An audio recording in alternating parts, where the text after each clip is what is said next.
Bismillahirrahmanirrahim. Assalamualaikum warahmatullahi wabarakatuh. Innal hamdalillah nahmaduhu wa nasta'inuhu wa nastaghfiruhu wa natubu ilaih wa na'udzu billahi min sururi anfusina wa min sayyiati a'malina. Man yahdihillahu fala mudhillalah wa man yudlilhu fala hadiyalah. Asyhadu an la ilaha illallah wahdahu la syarikalah wa asyhadu anna Muhammadan abduhu wa rasuluhu la nabiyya wa la rasula ba'dah. Qala Allah ta'ala fi kitabihil karim, ya ayyuhalladzina amanu taqullaha haqqa tuqatih wa la tamutunna illa wa antum muslimun. Wa qala ta'ala, ya ayyuhan nasu taqu rabbakumul ladzi khalaqakum min nafsin wahidah wa khalaqa minha zawjaha wa batha minhuma rijalan katsiran wa nisaa'a wattaqullaha alladzi tasaaluna bihi wal arham innallaha kana 'alaikum raqiba. Amma ba'd, fa inna asdaqal hadithi kitabullah wa khairal hadi hadi Muhammadin sallallahu alaihi wasallam wa syarrul umuri muhdatsatuha fa inna kulla muhdatsatin fid dini bid'ah wa kulla bid'atin dhalalah wa kulla dhalalatin fin nari. Amma ba'd. Ikhwani fillah, azakumullah wa iyyakum jami'an. Barakallahu fikum. Alhamdulillahi rabbil alamin. Segala puji bagi Allah subhanahu wa ta'ala, Rabb semesta alam, yang alhamdulillah kembali memudahkan kita berkumpul untuk kita bisa bersama-sama beribadah kepada Allah subhanahu wa ta'ala. Dalam hal ini ibadah yang paling besar yang ada dalam agama kita, ini menuntut ilmu syar'i, yang tidak akan pernah ada amalan apapun dalam agama kita yang baik dan benar kecuali dilandasi di atas ilmu tentang perbuatan tersebut. Pun demikian, saya ingatkan kepada diri saya sendiri dan antum semua untuk kita terus menjaga niat kita masing-masing. Karena terlalu rendah dan hina apabila urusan yang sebesar ini kita campuri hal-hal yang kotor dari urusan dunia kita. Nabi sallallahu alaihi wasallam menegaskan, man ta'allama ilman mimma yubtagha bihi wajhallah la yata'allamuhu illa 'aradan minad dunya lam yajid 'arfal jannah. Atau kama qala Rasulullah sallallahu alaihi wasallam. Nabi kita mengancam dengan ancaman yang tidak main-main, barang siapa yang menuntut ilmu yang seharusnya karena Allah subhanahu wa ta'ala, ternyata yang dia tuntut adalah aradun minad dunya, sedikit dari urusan dunianya, maka lam yajid arfal jannah, maka tidak akan orang tersebut mencium aroma surga. Demikian besar ancaman Nabi kita yang mulia sallallahu alaihi wasallam. Belum lagi informasi dari Nabi yang mulia sallallahu alaihi wasallam, neraka akan dinyalakan. Neraka akan diisi pertama-tama bukan para pezina, bukan para pembunuh, bukan para pecandu khamr. Mereka adalah orang-orang yang di puncaknya amal. Yang pertama kali dimasukkan ke dalam neraka, dinyalakan neraka atas mereka adalah orang-orang yang salah niat padahal mereka melakukan amalan-amalan puncak yang ada dalam agama kita. Semuanya puncak. Yang satu jihad. Kata Nabi, wadirwatu sanamihi al jihadu fisabilillah. Puncaknya Islam, agama itu jihad, kata Nabi. Orang sampai rela mengorbankan nyawanya. Gampangannya seperti itu. Jadi nggak main-main. Puncaknya amal mereka tempuh, tapi salah niat. Yang kedua, seorang dai atau qari, ya, dalam satu riwayat dai atau qari, membaca Quran. Ya, jelas membaca Quran. Khairukum man ta'allamal Qur'ana wa 'allamahu. Nggak ada lagi yang lebih baik daripada orang yang belajar dan mengajarkan Al-Quran. Puncaknya lagi, ya. Atau seorang dai, ya, seorang ustadz atau kiai atau yang semisalnya. Allah sampai katakan, "Waman ahsanu qawla mimman da'a ilallah." Nggak ada lagi yang lebih baik ucapannya daripada para dai. Puncaknya semua, cuma salah niat semua. Yang ketiga adalah seorang yang dermawan. Dia rela kehilangan hartanya untuk mencari sesuatu untuk urusan dunianya. Sebagaimana yang sering digembar-gemborkan oleh sebagian para dai yang menyesatkan umat, ayo bersedekah nanti dapat sekian, sekian, sekian. Tidak ada. Ya, kita imingi manusia dengan surga. Boleh. Imingi dengan pahala, boleh. Nggak boleh adalah beribadah untuk dunia. Maka ikhwan a'azakumullah, saya ingatkan ini sebagai mukaddimah agar jangan sampai karena ini rutin kita tiap Kamis jadi dianggap ini suatu yang biasa. Tidak. Ini ibadah yang besar, ini ibadah yang agung yang antum harus mentajdid niat kita. Kita harus mentajdid niat sama. Dari sisi saya pun sama, dari sisi antum pun sama. Agar ini masuk ke dalam hati kita masing-masing. Baik jamaah sekalian a'azakumullah, hari ini kita mungkin akan bahas Nawaqidul Islam, 10 pembatal keislaman insyaallah, ya. Dari rangkaian memahami kalimat la ilaha illallah. Karena bagaimanapun tidak sempurna seorang mengamalkan kalimat la ilaha illallah, ya, tanpa dia paham hal-hal yang menjadi lawannya. Kita sudah mulai maknanya la ma'budu bihaqqin illallah, tidak ada ya Tuhan yang berhak diibadahi dengan benar kecuali Allah. Kita sudah masuk ke rukunnya. Rukunnya ada 2, ada menafikan, ada meniadakan, ya. Ada menafikan dan ada menetapkan, ya. Yang dinafikan siapa, Bu? Siapa yang diingkari dan dinafikan? Seluruh sesembahan selain Allah. Siapa yang ditetapkan yang berhak disembah hanya Allah. Lalu kita belajar tentang syarat-syaratnya. Kemarin syaratnya ada berapa? 7. 1, ilmu, ya, paham maknanya, rukunnya, syarat-syaratnya dan seterusnya. Yang kedua apa? Yakin, dia meyakini segala konsekuensi yang ada di dalam kalimat la ilaha illallah. Yang ketiga, menerima, ya, segala konsekuensi yang ada. Kalau konsekuensi yang ada dalam la ilaha harus meninggalkan berhala, ya tinggalkan. Jangan seperti orang kafir, ya. Engkau mau nyembah Allah, tapi mereka nggak mau terhadap konsekuensi dari la ilaha illallah ini apa? Meninggalkan berhala, nggak mau. Baik, maka ini nggak qabul. Yang keempat, al-inqiyad, apa? Patuh terhadap segala hal yang dituntut, yang diinginkan oleh kalimat la ilaha. Kalimat la ilaha menginginkan kita beribadah hanya kepada Allah dan tidak beribadah kepada selain Allah. Namanya patuh. Yang kelima, jujur dari hatinya mengucapkannya, sinkron, ya, yakin hatinya bahwa tidak ada yang berhak diibadahi dengan benar kecuali Allah. Lisannya lalu mengumandangkan asyhadu alla ilaha illallah dan seterusnya. Lalu cinta terhadap kalimat la ilaha illallah, ya, mengamalkannya dan semisalnya, terhadap orang-orang yang mendakwahkannya, terhadap orang-orang yang memang berusaha untuk meninggikan kalimat la ilaha illallah. Lalu yang ke-8, yang ke-7, ikhlas karena Allah Subhanahu wa taala.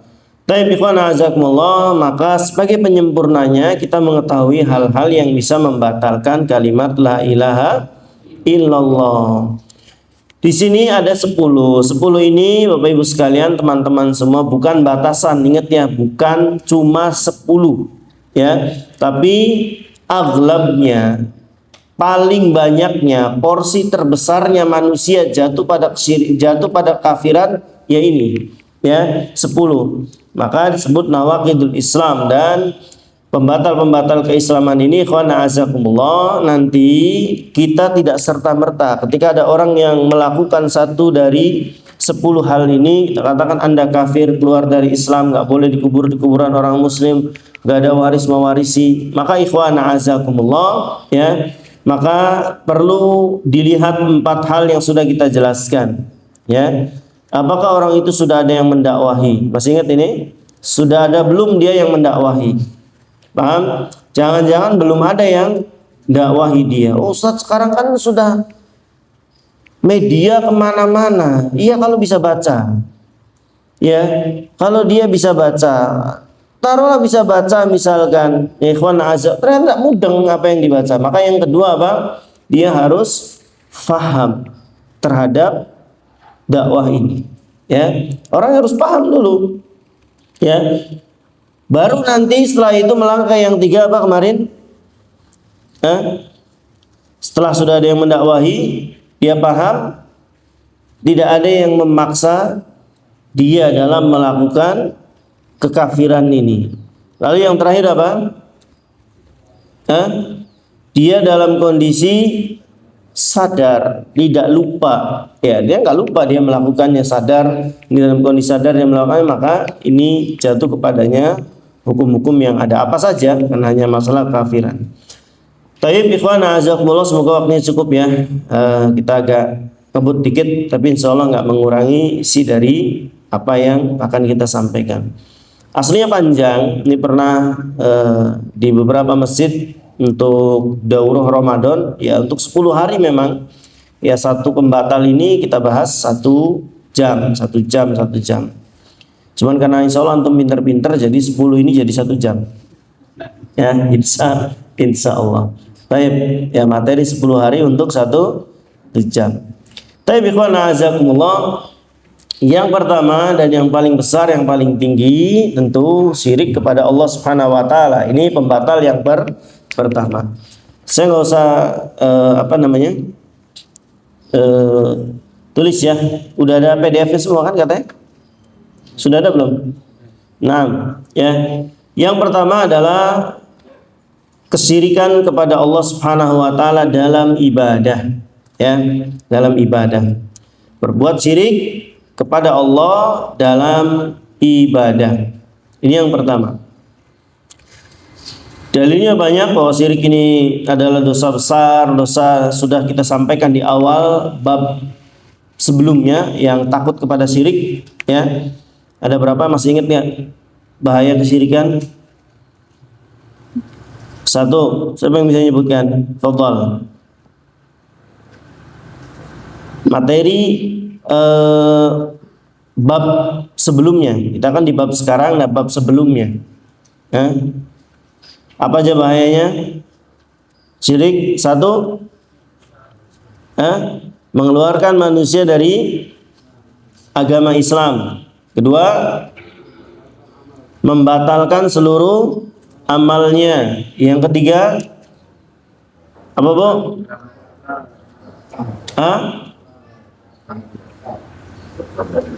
Kekal di dalam neraka. Lalu tidak diampuni seluruh dosa-dosanya. Terus ada lagi, ya, dan seterusnya. Untuk bisa baca-baca lagi. Ini yang pertama ikhwan, nggak perlu saya panjangkan karena kita baru saja melewati bab yang ketiga. Ikhwan azakumullah, ya. Dan syirik dalam hal apa saja? Ya, pertama syirik dalam doa, sebagaimana sudah kita pelajari, ya. Secara umum kesyirikan manusia itu menimpa 4 kondisi. Yang pertama, ya syirik dalam berdoa, ya, buat syirik berlindung, ya. Doa ini kan berarti nanti isinya 3 atau 4, ya. Kalau bicara syirik dalam doa, nanti turunannya ada 3. Ada yang berlindung kepada selain Allah, ya. Ada yang beristi'adah kepada selain Allah. Ada yang beristi'anah kepada selain Allah, ya. Ada yang beristighosah kepada selain Allah. Itu doa semua, ya. Ada 3. Meminta pertolongan, meminta perlindungan, dan meminta pertolongan di saat sulit, namanya istighosah, ya. Nah, kalau ini perlu saya tulis, penting ini. Ya, nanti sih kita lewati babnya insya Allah. Baik. Ibadah. Di antara ibadah itu ada doa, ya kan? Nah, kalau doa ini ibadah, doa ini termasuk ibadah, maka tidak boleh dipalingkan untuk selain Allah, karena dia termasuk ibadah. Makanya Nabi mengatakan ad-du'a'u huwal ibadah. Doa itu adalah ibadah, kata Nabi Shallallahu Alaihi Wasallam. Kalau ibadah berarti nggak boleh dipalingkan untuk selain Allah. Nanti isi doa ini, ya, secara umum dulu ada doa masalah. Masalah-masalah kita semua ada, nggak perlu disebutkan. Yang kedua ada doa ibadah. Ya, ada doa ibadah. Nah, doa ibadah ini ya sholat, zakat semua. Nah, doa masalah ini nanti banyak, kawan. Ya, ada isti'adah. Ada isti'adah. Silakan ya.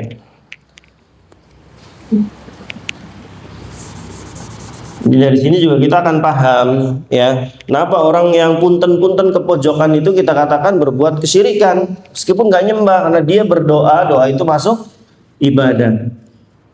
Isti'adah. Ini isti'anah. Ya, apa isti'adah tuh? Minta perlindungan.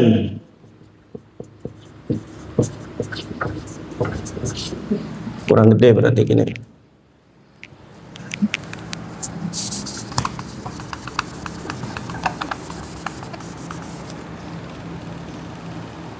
Kedelang boleh pusing gure, Bu. Ulang ya. Nah, yang kedua apa tadi? Isti'anah.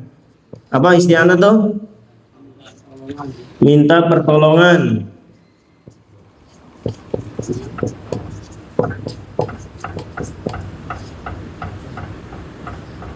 Tolongan. Nah, nanti dibagi dua nih. Ada di saat biasa,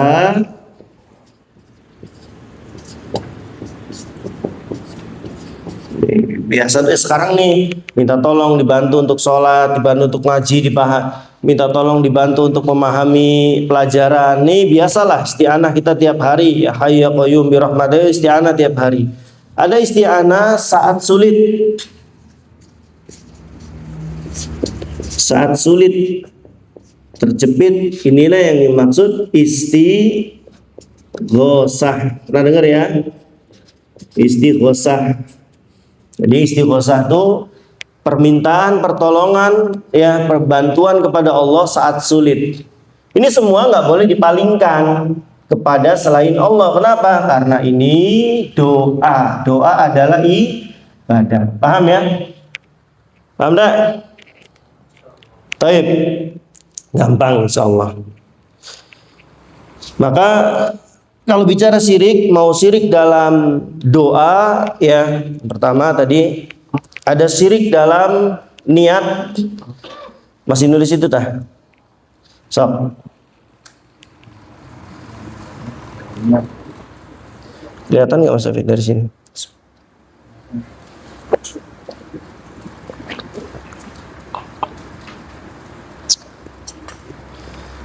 Sudah?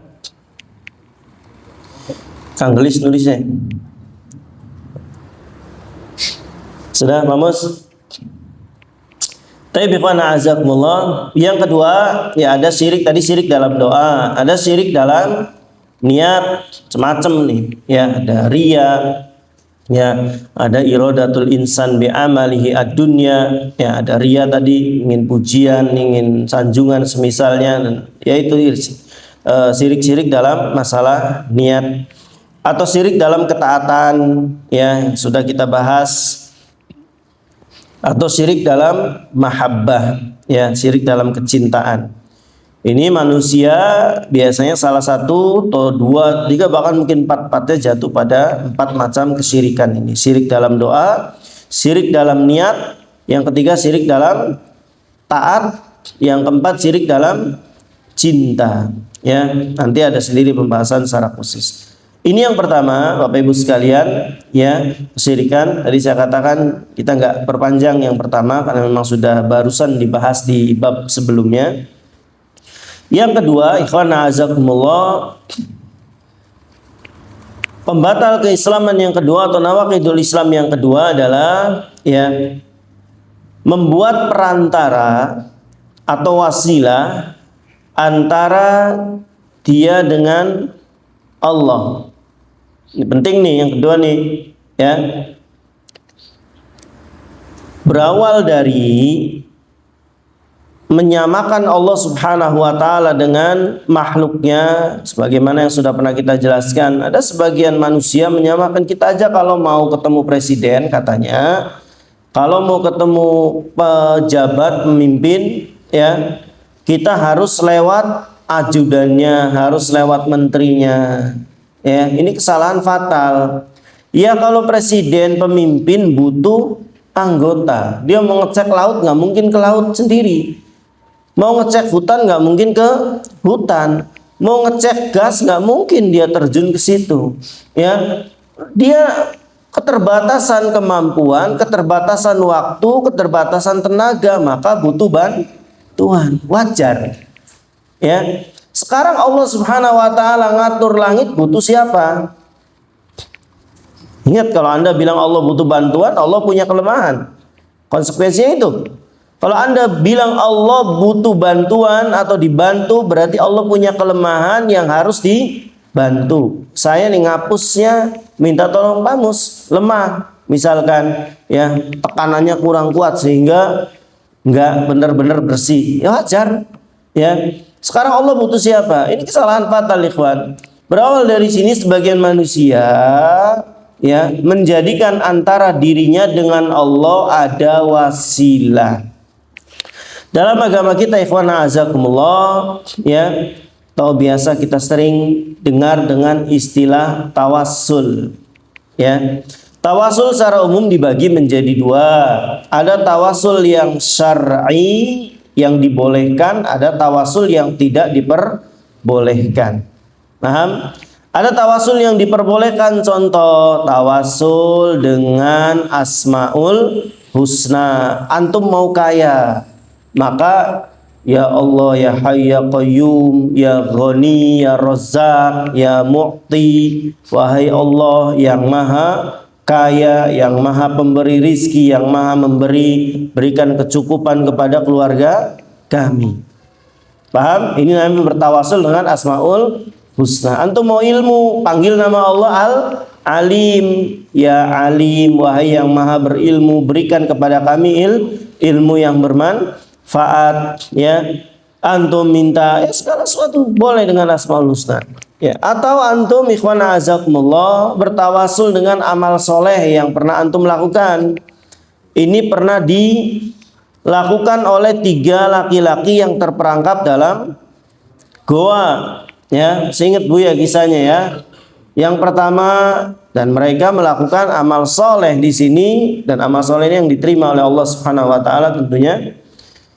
Yang pertama, ya Allah, saya sudah duaan bersama wanita di kamar, ya.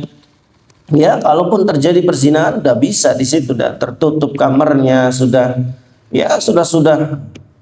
harusnya terjadi, tapi saya takut kepadamu. Kalau ini termasuk amal soleh, artinya meninggalkan keburukan itu amal soleh, ya. Melaksanakan kebaikan amal soleh, meninggalkan keburukan juga termasuk amal soleh, ya. Dia tinggalkan zina karena takut kepada Allah, maka Allah bukakan pintu gua ini bergeser. Paham? Yang kedua, ikhwan a'azakumullah, seorang yang berbakti kepada kedua orang tua bergeser lagi. Yang ketiga, seorang yang megang harta orang, dia amanah benar-benar dan Allah bukakan pintu ini. Ini namanya bertawasul dengan amal soleh. Makanya berkali-kali ya materi khutbah Jumat saya bikin amal-amal soleh, bikin amal-amal Syria yang nanti antum perlu kalau lagi kepepet tuh, perlu itu tuh amal-amalan itu tuh, ya. Apa saja sudah sebisa-bisa antum, sekuat-kuat antum, ya. Kalau nah ini yang ini bikin, Ya terserah antum sekemampuan kita, karena Allah Subhanahu wa taala tahu ya kita semua tidak sama dalam kekuatan ibadah. Baik ikhwan azakumullah. Yang kedua, ada tawasul yang tidak syar'i. Bisa jadi haram, bisa jadi sampai ke tingkat pada kesyirikan. Yang kesyirikan seperti apa ikhwan azakumullah? Seperti ucapan seorang, wahai penghuni kubur, sampaikan doa saya ke Allah. Sampaikan doa saya ke Allah agar Allah mengabulkan hajat saya. Ya, sekilas ini orang nggak masalah, ya. Dia mintanya ke Allah, dia mohonnya ke Allah supaya mengabulkan hajat. Kalau ucapannya begini ya jelas anak TK juga ngerti, wahai penghuni kubur, kabulkanlah hajat saya. Anak TK juga ngerti, nggak bakal boleh. Ini minta sama mayit. Nah masalahnya ini orang ucapannya nggak begitu. Wahai penghuni kubur, sampaikan doa kami kepada Allah agar Allah mengabulkan hajat saya. Loh, dia mintanya ke Allah. Paham? Ya, dia mintanya ke Allah. Boleh atau tidak? Boleh atau tidak? Kalau antum minta doa ke guru antum, Ustaz doakan saya. Boleh atau tidak? Kenapa yang ini tidak boleh?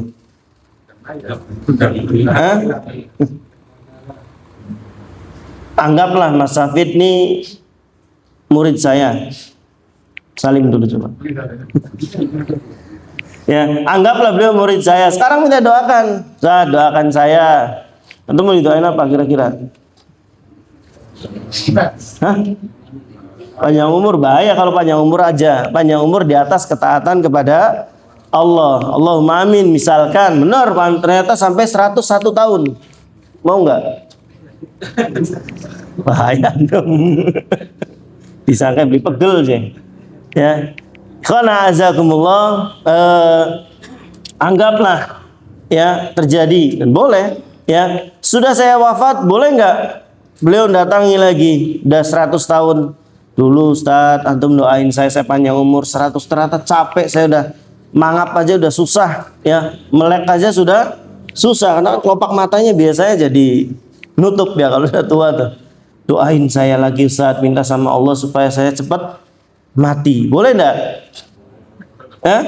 Sudah nggak boleh. Taib.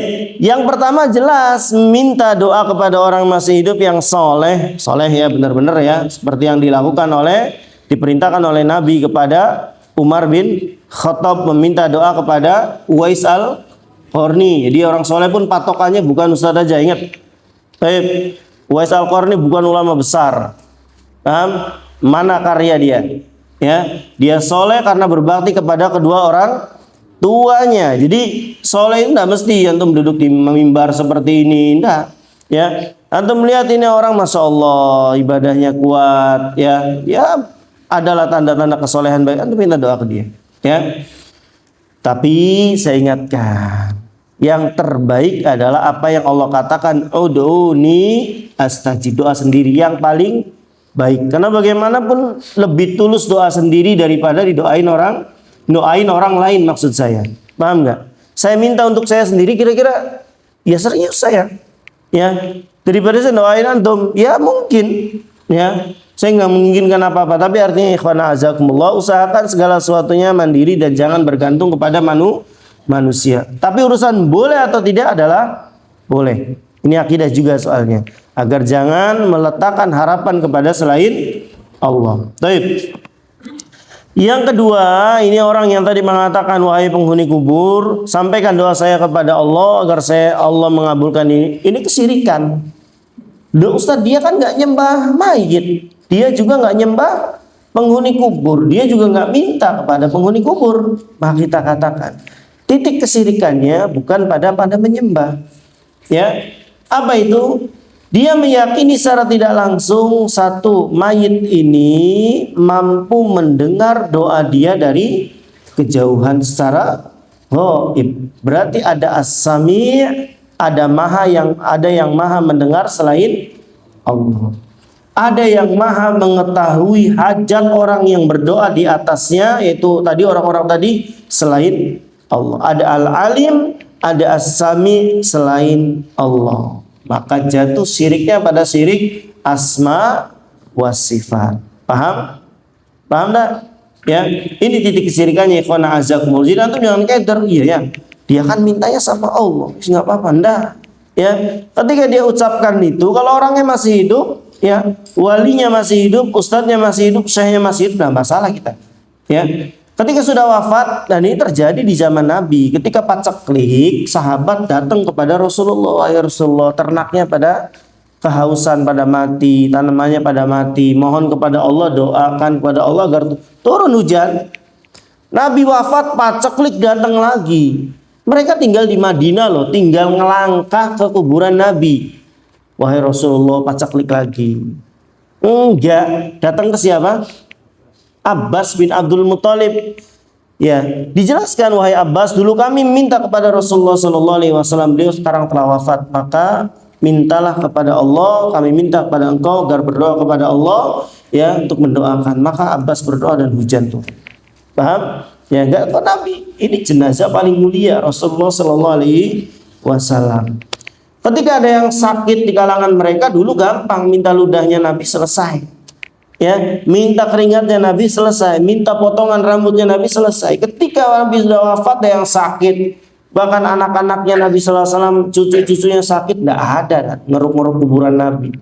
Ya, mereka pakai Al-Quran, diruqyah segala macam. Ini menunjukkan ikhwan azakumullah, manusia paling mulia saja ketika sudah wafat, maka berkah zatiahnya sudah tidak ada.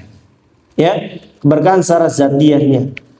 Sudah ada Al-Quran, ada hadis-hadis Nabi Shallallahu Alaihi Wasallam. Ini penting ikhwan. Ya, jadi termasuk pembatal keislaman yang kedua, menjadikan perantara antara dirinya dengan Allah. Yang ketiga, ya, tidak mau mengkafirkan orang yang jelas-jelas kekafirannya. Ya, tidak mengkafirkan ya orang musyrik atau ragu terhadap kekafiran mereka. Sudah jelas Allah katakan tentang orang Yahudi dan Nasrani bahwa mereka orang-orang kafir, kita masih ragu, ya, benar enggak ya? Mereka seperti itu.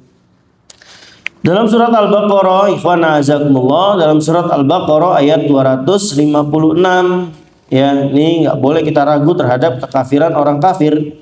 Faman yakfur bit-taghuti wa yu'min billahi faqad istamsaka bir'urwatil wuthqa lan fisama laha.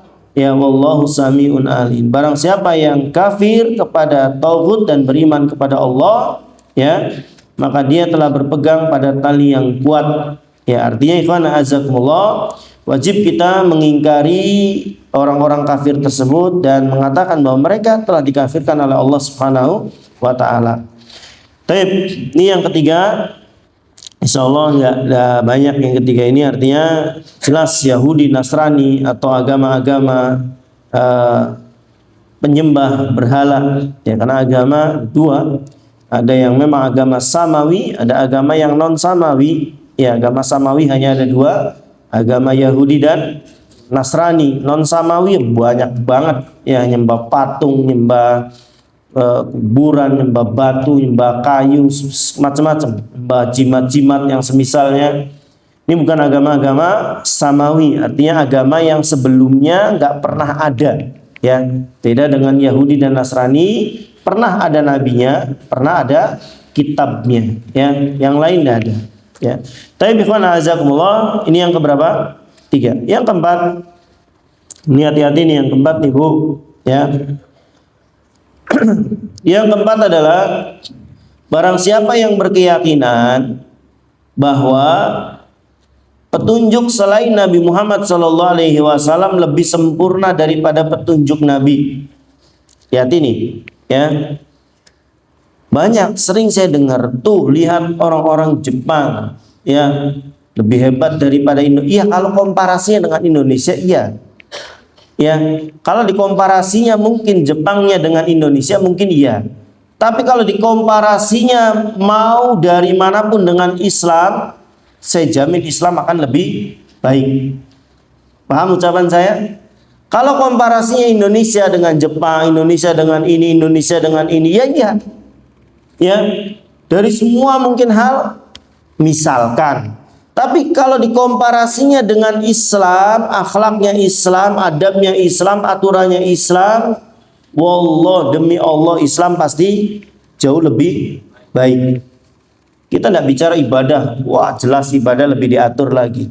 Bahkan perkara-perkara mubah dalam agama kita, ikhwan, mubah, makan, minum, tidur, kentut kita diatur nggak Islam?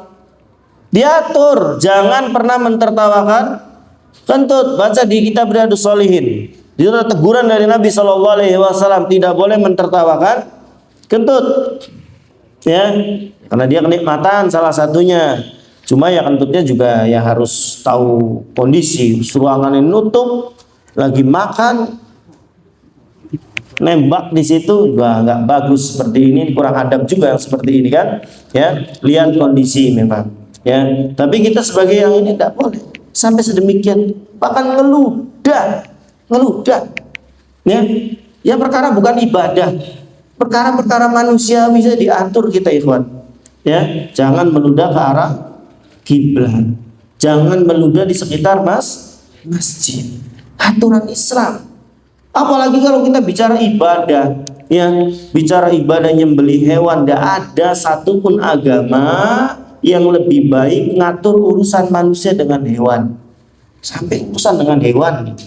Hewan kan makhluk gak berakal, kan ada perasaannya dia. Ya, dia gak boleh ngasah pisau di depan hewan. Ya, jangan nakut-nakuti hewan, bikin gembira dia sebelum disembelih, kasih makan yang banyak meskipun habis itu disembelih. Islam. Ya, jadi salah kalau antum komparasinya, pembandingnya dengan sama-sama negara kafir dengan, ya mungkin terjadi, ya, oh di sana tertib, di sana begini, iya. Tapi kalau dikomparasinya dengan agama Islam, wallah, demi Allah, Islam pasti menang. Orang kafir aja nggak ketemu kok kesalahannya Islam, nggak ketemu. Ya, makanya pernah saya bilang ke antum, Nabi itu dibenci oleh orang kafir karena kebenaran atau karena akhlaknya? Karena kebenaran yang dia bawa atau karena akhlaknya yang jelek? Kebenaran. Saya pernah kisahkan ke antum, Fathul Mekah, Islam udah menang, pedangnya Islam tuh di atas kepala mereka. Kata Nabi, kira-kira kita mau ngapain ke kalian? Ya. Mungkin kan pikiran orang-orang yang pernah dijahati atau orang yang pernah lihat jahat, pasti ini akan balas nih. Ya, dulu saya lemparin kotoran sapi, kotoran unta, mungkin dia akan balas. Ini Bilal pernah saya seret, mungkin dia akan. Tapi mereka nggak ketemu. Ya, kami nggak mengetahui ada kejelekan di diri, nggak tahu sampai mereka itu kejelekan Islam. Maka kalau bilangnya Islam mau dikompar dengan apapun, Islam pasti menang. Jangan perkara ibadah, perkara muamalah, yang perkara ibadah, perkara akhlak, perkara bahkan yang mubah-mubah tadi, makan, minum, masuk, keluar kamar mandi, diatur nggak di kita? Atur. Ya, antumnya, kitanya saja belum tahu. Jadi hati-hati. Termasuk pembatal Islam adalah berkeyakinan ada yang lebih baik daripada petunjuk Rasulullah Sallallahu Alaihi Wasallam dalam hal apapun.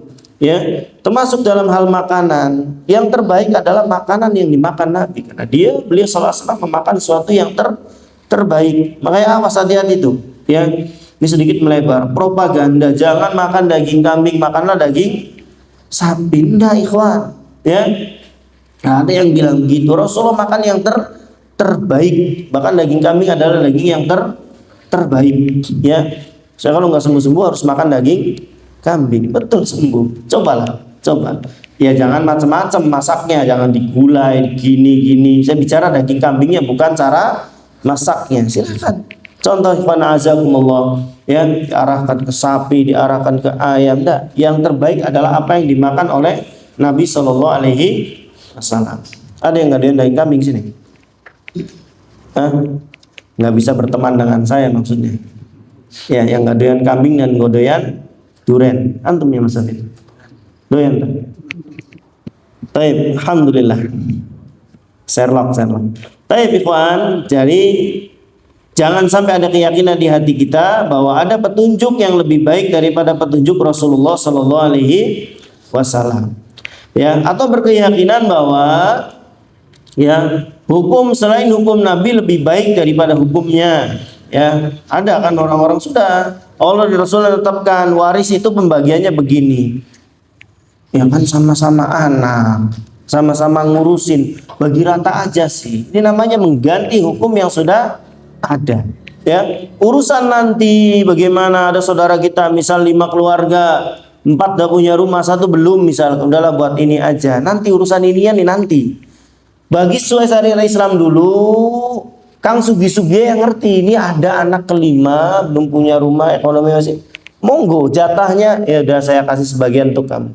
Paham? Tapi hukumnya harus ditetapkan, harus diterapkan dulu. Sepersekian, sepersekian, sepersekian agar tidak terjadi mengganti hukum Allah. Paham? Nantinya rusak. Ya, keluargaannya rusak nantinya dan semisalnya. Nanti ada yang dizolimi dan ada yang menzolimi. Ya, jadi berkeyakinan ada hukum yang lebih baik daripada hukum Rasulullah Shallallahu Alaihi Wasallam. Lanjut, yang keberapa sekarang? 5. Yang ngebut bu. Ya. Barang siapa yang membenci sesuatu yang datang dari Rasulullah Shallallahu Alaihi Wasallam meskipun dia mengamalkannya, maka sungguh dia telah kafir. Ya. Kita lihat dalam surat Muhammad ayat 9, "Dzalika bi annahum karihu ma anzalallahu fa ahbata a'malahum." Dalam surat Muhammad ayat 9 Allah mengancam, ya, barang siapa yang membenci suatu yang datang dari Rasulullah meskipun dia mengamalkannya, maka dia telah kafir.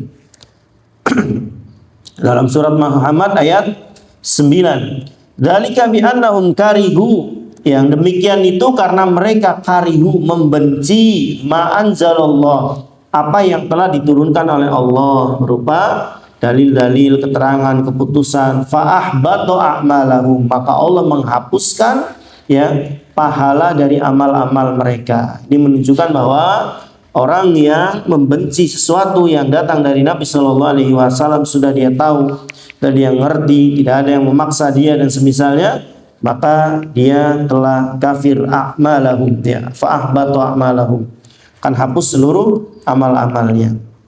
Contoh ibu-ibu pakai kerudung gruntel aja, ya ongkeb lah, yang gerah lah, yang jadul segala, tidak boleh. Ya, sama laki-laki, ya, makanya saya pesan nih tolong, yang belum bisa melaksanakan sunnah jangan pernah mencemooh orang yang sedang mengamalkan sunnah, ya. Karena bagaimanapun ikhwan azakumullah, ya satu masalah hidayah, kita bicara masalah hidayah. Manusia itu barangkali nggak sekarang, 2 tahun lagi, 3 tahun lagi tidak tahu. Ya, hidayah itu masuk ke dalam hatinya, ya, dan ternyata barangkali bisa lebih melejit daripada kita sendiri. Dan ini sering saya saksikan. Ya, baik. Jadi nggak boleh membenci sesuatu yang datang dari agama Islam. Yang keenam, ikhwan azakumullah, ya kita agak cepat. Barang siapa, ini bahaya nih Bapak Ibu sekalian, teman-teman semua, jangan guyonan yang menyangkut hal-hal agama. Barang siapa yang mengejek, mengolok-olok sesuatu dari ajaran Islam, ya, mainin sholat, ya apa sajalah, ya, atau perkara-perkara yang ada dalam agama Islam, maka dia kafir meskipun bermain-main. Ingat ya, meskipun guyonan. Hati-hati. Ini pernah terjadi ya pada zaman Nabi Shallallahu Alaihi Wasallam, orang munafik ya, guyonan sih dia, guyonan, tapi nggak dengan agama. Ya, kurang lebih dia mengatakan, saya nggak pernah melihat ya kaum yang perutnya buncit-buncit, yang kalau ketemu musuh lari, ya, makannya banyak. Ini penghinaan, ya, maksudnya sahabat Nabi itu nggak bisa perang, gedut-gedut mereka, ya, larinya juga nggak bisa, pengecut mereka, guyonan aja sebetulnya, dianya guyonan, tapi tidak dengan agama.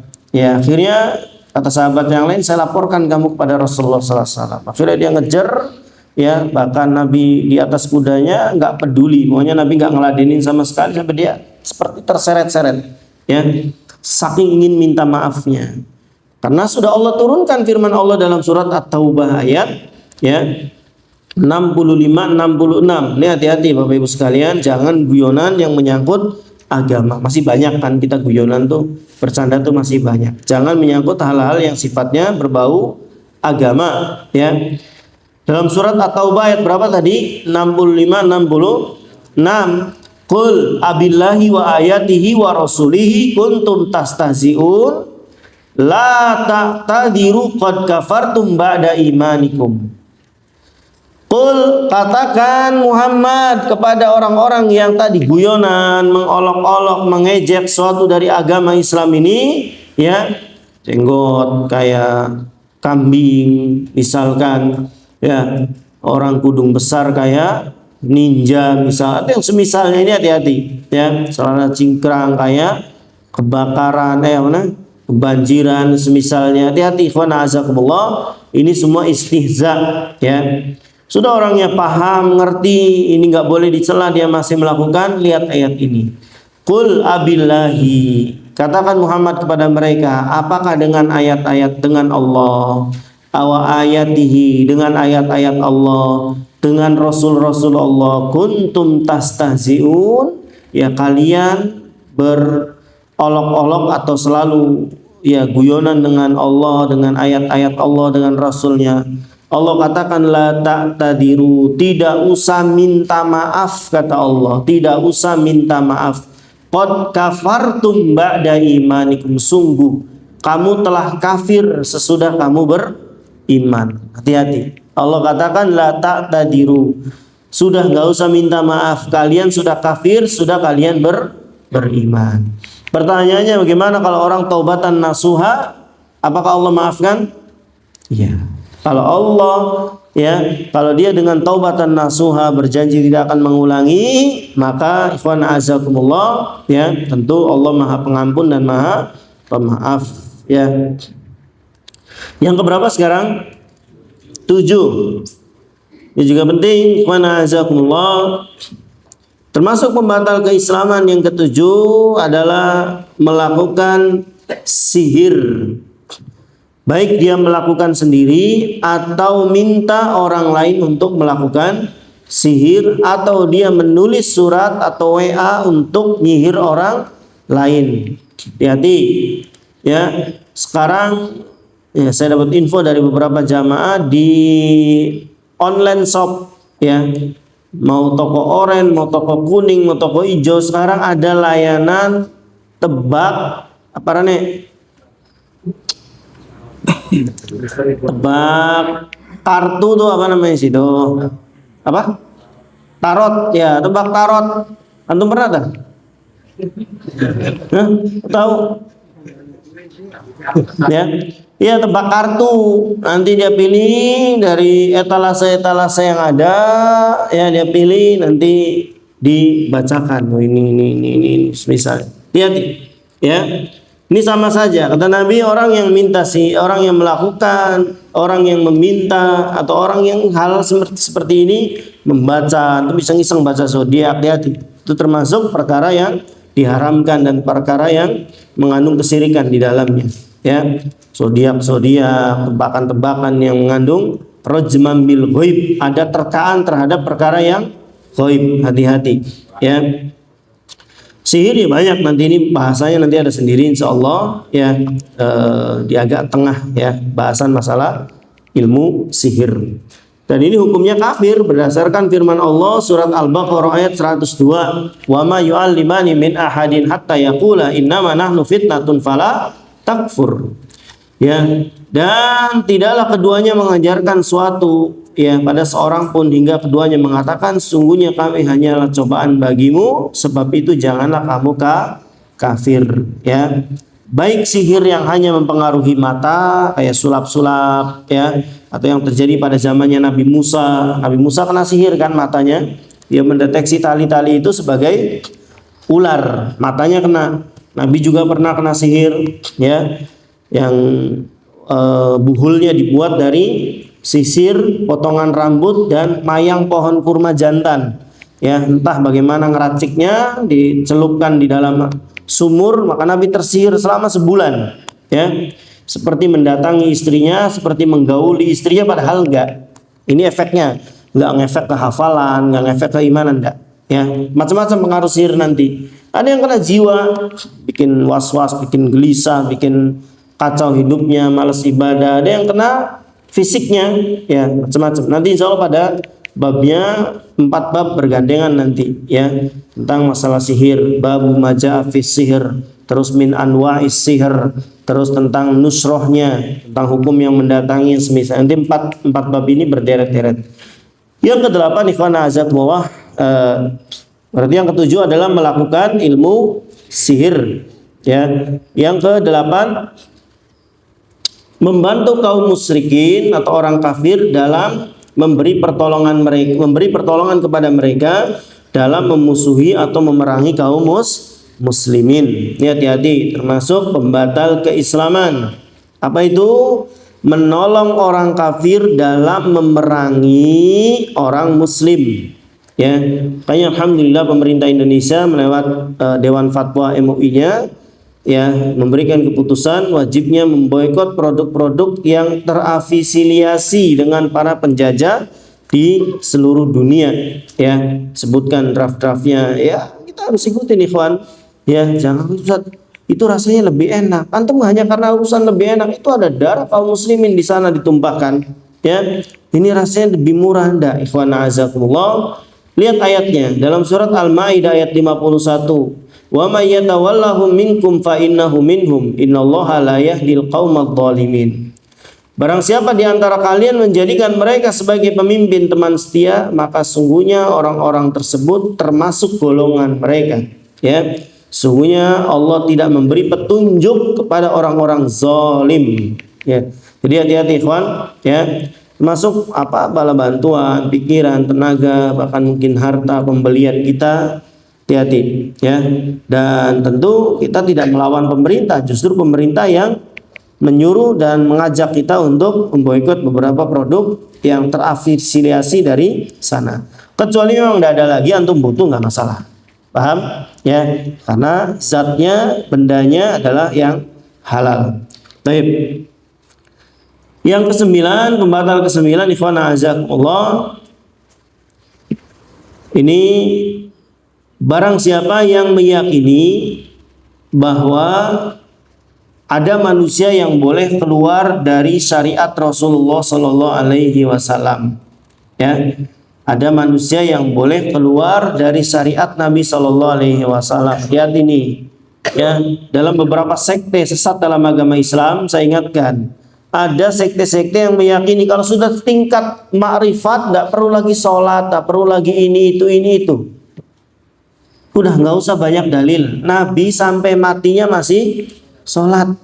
Beliau wafat hari apa? Senin, waktu duha. Subuh hari Senin Nabi masih sholat.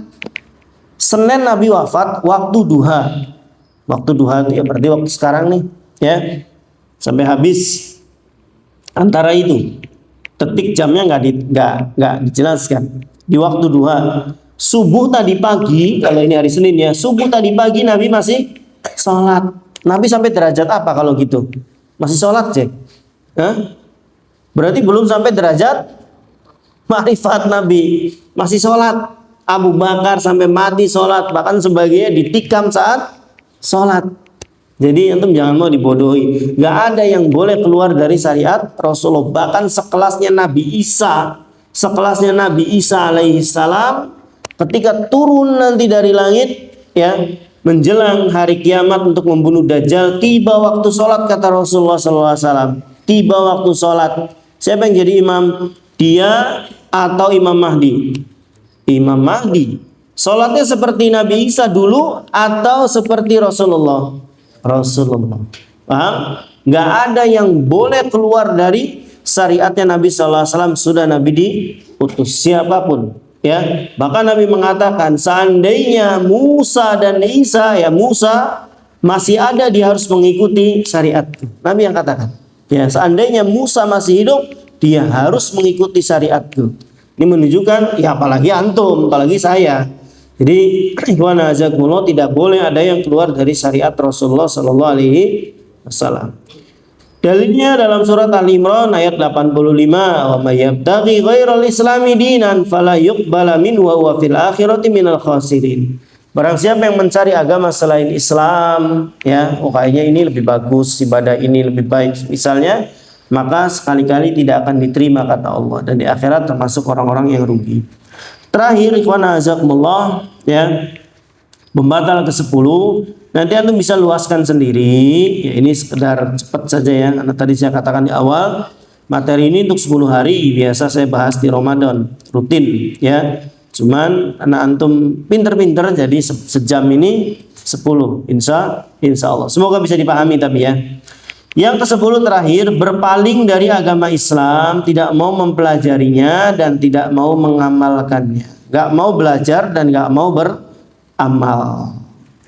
Ya, ulama memasukkan yang ke-10 ini berpaling, tidak mau belajar Islam dan tidak mau mengamalkannya. Dalilnya dalam surat As-Sajdah ayat 22. Surat As-Sajdah ayat 22. Wa man adlamu mimman dzukkira bi ayati rabbihi tsumma a'rada anha inna minal mujrimina muntaqimun. Dan siapakah yang lebih zalim, kata Allah, daripada orang-orang yang telah diperingatkan dengan ayat-ayat Rabb-nya, kemudian dia berpaling tuh nggak mau belajar, nggak mau beramal, nggak mau ingin mengetahui, ya, sudah disediakan pengajian, nggak mau belajar, semisalnya. Hati-hati, ingat ayat ini.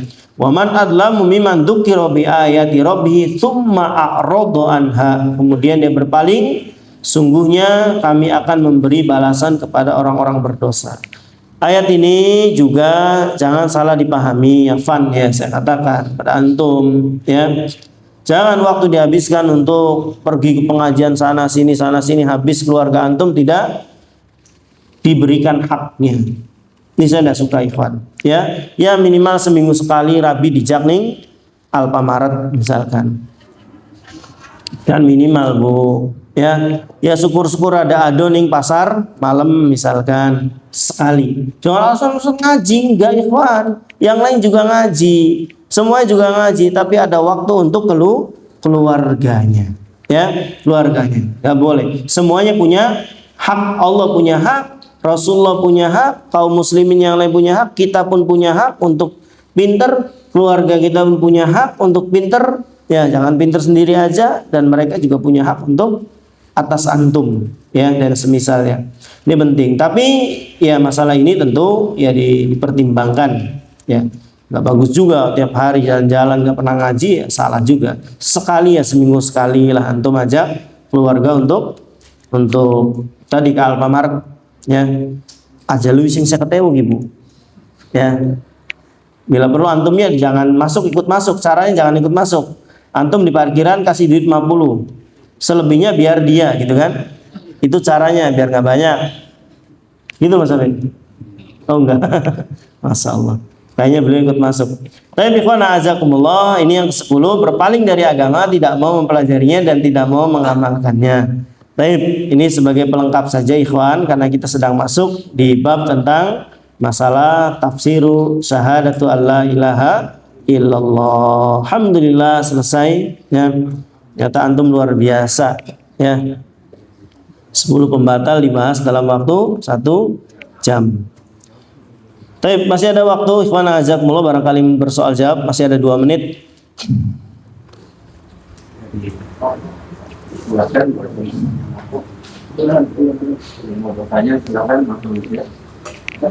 Fadhal, barangkali yang mau tanya silakan. Ibu-ibu, ada mic-nya nggak di sana, Bu? Bismillah. Ya. Ini status seorang jadi, tapi dia suka rasa terbalik, berlari untuk berbarang pada orang. Dan dia juga kalau berbicara tentang kesulitan tentunya, dia kadang-kadang mengajak matinya itu, ya sini ada orang tua yang punya pesankan apa. Nah itu status dai itu maksudnya ke pembantu. Inilah dai, ya. Dai orang-orang yang menyeru, ya. Ada 2, ada yang kepada surga, ada yang kepada jahanam, kata Nabi. Ya, ada dai yang menyeru kepada jahannam, ya, kepada neraka. Nah, ini contoh-contoh yang seperti ini, ya, menyeru manusia. Nggak usah jauh-jauh juga, ya. Sebagian orang-orang Syiah juga dai-dainya ya nyuruh zina atas nama nikah mut'ah, ya, bunuh diri atas nama apa? Bahasa kita merasakan apa yang dulu Ali, Hasan dan Husain rasakan, tersiksa, berdarah dan yang semisalnya. Ini tentu bukan ajaran-ajaran yang baik, ya. Dan ini termasuk ya dai yang menyuruh kepada abwaab jahannam, ya. Nah, dai-dai yang pada menyuruh pada neraka jahanam. Makanya saya berkali-kali ikhwan, bukan apa-apa, demi Allah, ya. Bukan maksud kita untuk ada kesini-sini, bukan, ya. Inilah pentingnya kita juga untuk tidak mudah menganggap seorang itu dai, ya, ustadz atau yang semisalnya. Kalau bicara kebenaran, nih saya pelankan pembahasan.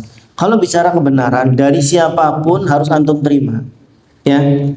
Abu Hurairah diajari faidah ayat kursi oleh siapa? Setan. Ketika dilaporkan ke Nabi, apa Nabi bilang? Jangan ladeni, setan. Ada. Nabi hanya mengatakan yang dia katakan benar, padahal dia sendiri pendusta. Wa huwa kadzub, kata Nabi. Yang dia ucapkan tentang keutamaan ayat kursi itu benar, padahal dia sendiri pendusta. Kebenarannya mau datang dari siapa, antum terima. Paham? Ya. Dari mana masdarnya, dari mana ucapan itu, terserah, pokoknya karena kebenaran asalnya dari Allah. Tapi untuk menjadikan dia seorang guru, ya, nanti ada kriteria-kriteria khusus. Saat saya nggak bisa ngetes dia, saya nggak mampu, ilmu dia lebih tinggi, lihat sholatnya, gampang. Ya, ilmu salah satu ini dari guru kami Ustaz Yazid Jawas rahimahullah ta'ala, lihat sholatnya. Kalau dia bisa menjaga waktunya, bisa menjaga tumak ninaknya, jika menjaga konsentrasi sholat, ini terjaga semuanya.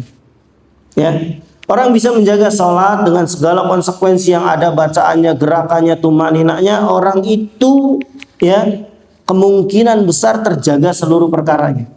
Paham? Karena urusan dengan Allah dia bagus, gimana urusan dengan yang lain insya Allah juga bagus. Kalau urusan dengan Allah aja rusak, gimana urusan dengan yang lain? Ya tentu lebih rusak. Nah, maka ikhwan a'azakumullah, ya, untuk bicara masalah kebenaran dari siapa saja silahkan, ya, dengar, nggak boleh antum tolak. Ada pemabuk nasihatin antum sambil mabuk, jangan lupa sholatnya. Jangan mabuk, nggak boleh begitu. Sudah dia nasihatin sholat. Misalkan ingetin antum masih juga duduk-duduk nongkrong, udah azan, udah pemabuk lewat, tuh sholat, orang soleh, sholat. Ya antum harus pergi, jangan apa sih? Nggak boleh. Paham? Karena kebenaran dibawa. Tapi untuk jadi, wah dia udah nyuruh saya sholat, angkat saya menjadi guru, angkat saya menjadi murid, nanti dulu. Paham ya? Jadi ini pentingnya juga antum nanti selektif, ikhwan a'azakumullah. Bukan kita untuk membatasi bagaimana tidak, ya. Tapi ini demi kebaikan kita semua. Wallahu a'lam ikhwan, sudah jam 9. Barakallahu fikum. Naktafi bi du'ai kafaratil majlis. Subhanakallahumma bihamdik, asyhadu an la ilaha illa anta, astaghfiruka wa atubu ilaik. Assalamualaikum warahmatullahi wabarakatuh.